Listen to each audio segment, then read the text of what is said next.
The mythical EVE Spectrum is a monitor you may have heard of. It was a completely crowdfunded display, set to come out well over a year ago. But it never did.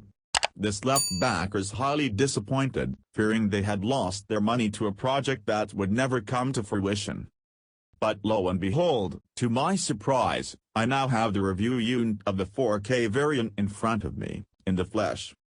The EVE Spectrum 4K is, in essence, everything many gamers could watch from a monitor: 4K, IPS, fast at 144 Hz, packing HDMI 2.1, display HDR600, G-Sync/FreeSync, featuring all the panel optimization settings one could dream about in the OSD, a very minimalist design, the list goes on.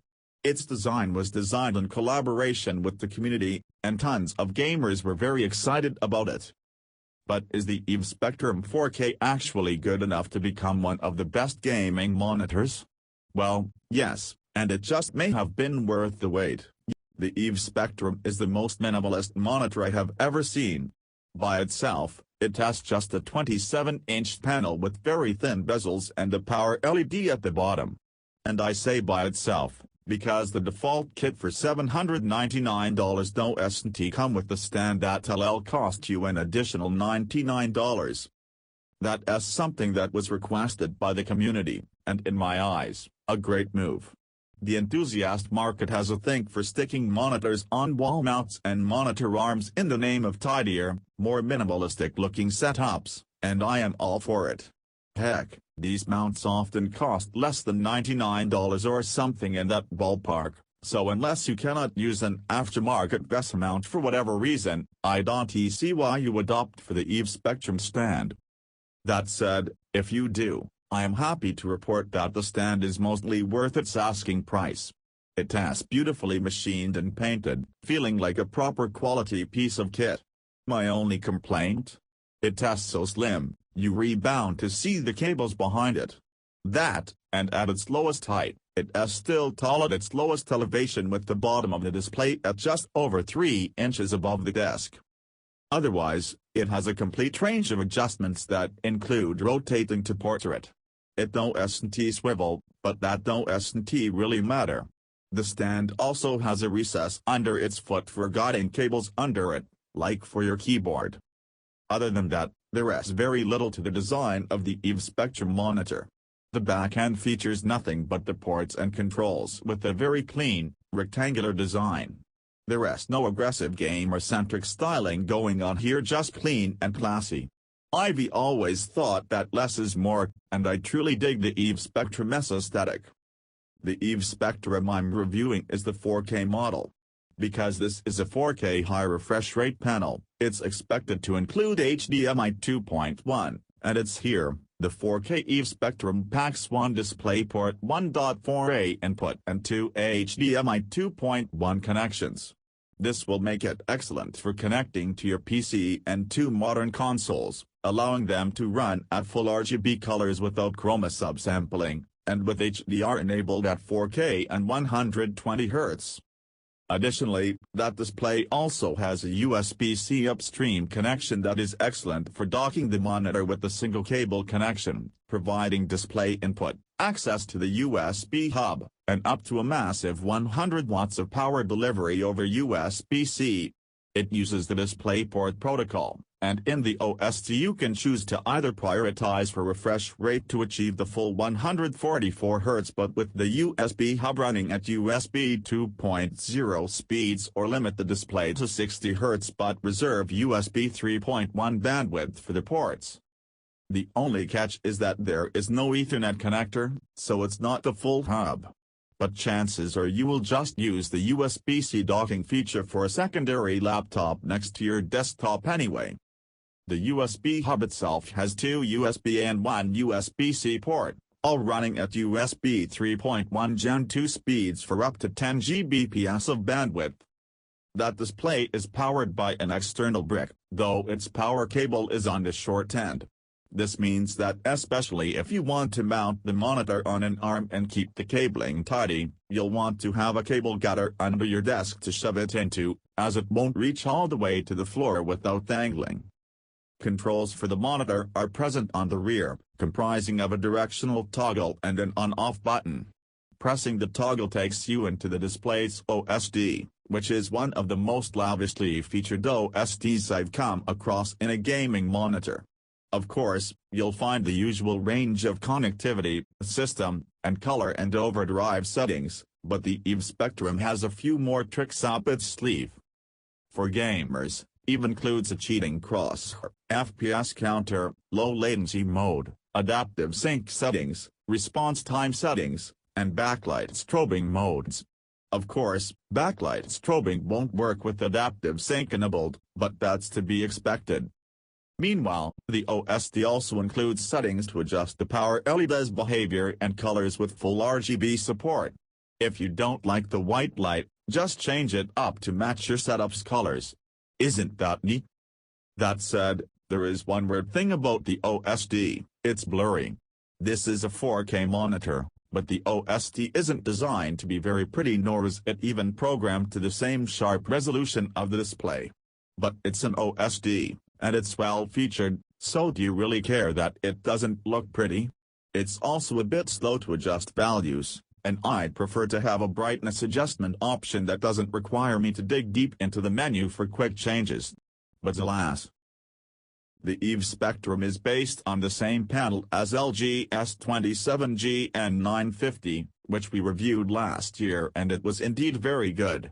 This sets the EVE Spectrum off to a good start, and while the specifications aren't all that different, EVE does throw a factory calibration into the mix, claiming a typical delta E of 0.59, with our unit specifically stating a delta E of 0.5 in its included report. For reference, any figure under 2.0 is considered good enough for professional editing work, so I was anxious to verify these numbers. But there's more to it than just color accuracy. The IPS panel features a 4K resolution for razor-sharp images, has an advertised static contrast ratio of 1000 to 1 as is expected from IPS panels, and is capable of displaying up to 1.07 billion colors as it has a 10-bit panel. In testing the display's color performance, I was left disappointed. Brightness and contrast tests were great, providing well around 500 nits of brightness at 100% and perfectly achieving the promised 1000 to 1 contrast ratio, but the panel got nowhere near its promised color performance. Coverage of the DCI-P3 space was limited to 95% instead of the promised 98%, which is acceptable, but gamma was at 2.3 instead of 2.2, the white point was at 7100K instead of 6500K, but worst of all, the color accuracy reading I got carried a delta E of 2.31, which falls outside the acceptable norm for professional color grading and is well off from the promised value of 0.5, as per the included report. Normally, I'd boil this down to differences in test equipment, but with deviations this big, I have trouble believing that said calibration was even carried out.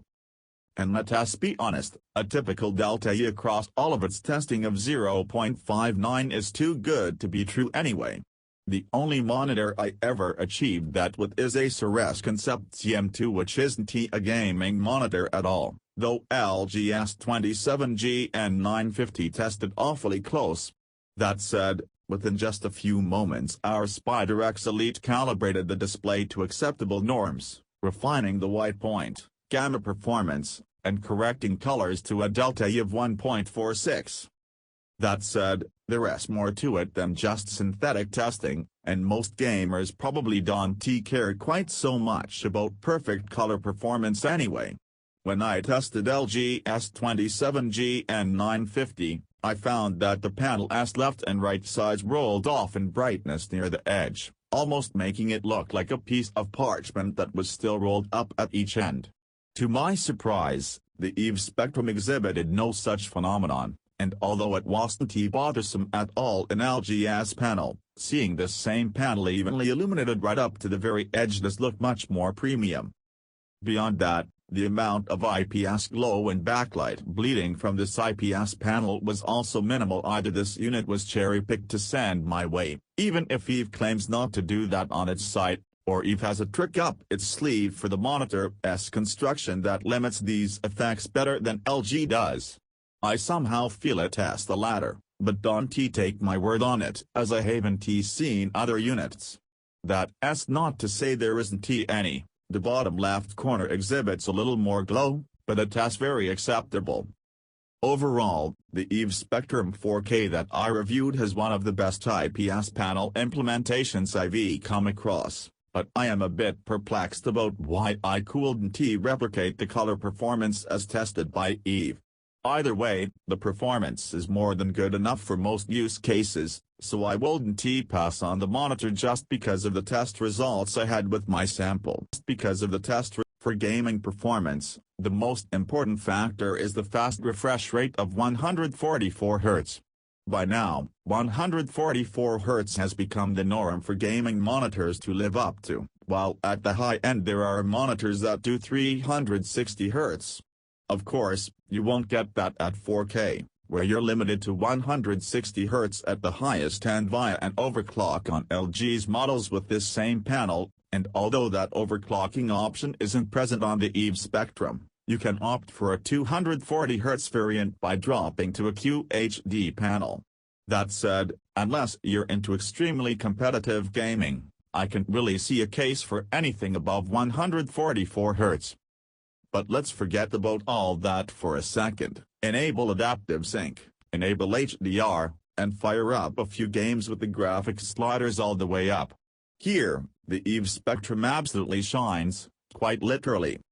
I didn't think I'd enjoy it as much as I did. I thought the smaller 27-inch panel would offer lesser experience than my own 34-inch Ultra might, despite the higher resolution, but boy was I wrong.